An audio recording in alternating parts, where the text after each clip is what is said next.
Lengare मैदानाचा semi क्रमांक 7 सुटले. Semi क्रमांक 7मध्ये वेगाचा शेवट सर्जा, त्याचा पायरा होता तो देवाबाई विरुद्ध MM नानांचा राजा आणि बबलू स्टेशनचा राजा.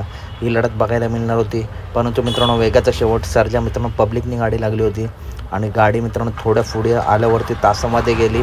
त्याच्यानंतर 2 नंबर तासावरती मला वाटतं जी गाडी होती आणि 6 नंबर तासावरची राजाची गाडी होती, त्या 2 गाड्यांमध्ये लढत झाली आणि मित्रांनो निकाल पेंडिंग आहे कारण काटाकीर लढत झाली. परंतु आज वेगाचा शेवट सर्जाची मित्रांनो आज गाडी पब्लिकने लागली. आज पुन्हा एकदा मित्रांनो हार झाली.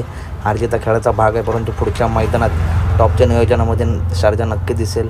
तर पुढच्या मैदानासाठी सर्जाला शुभेच्छा. तसेच या 2 गाड्यांमध्ये जी गाडी विजय होईल तिलासुद्धा खूप खूप शुभेच्छा. दोन्ही गाड्या जबरदस्त पाडलेल्या आहेत, दोन्ही गाड्यांचं अभिनंदन. बघूया निकाल कोणाला भेटतं आहे. तर व्हिडिओ आवडली असेल तर नक्की व्हिडिओ लाईक करा, चॅनलला सबस्क्राईब करा, कारण बैलगाडी क्षेत्रातील अशाच महत्त्वपूर्ण अपडेट घेऊन मी नेहमी तुमच्यापर्यंत येत असतो. चला तर भेटूया पुढच्या व्हिडिओमध्ये. धन्यवाद मित्रांनो. चॅनलला नक्की सबस्क्राईब करा, व्हिडिओ लाईक करा. धन्यवाद.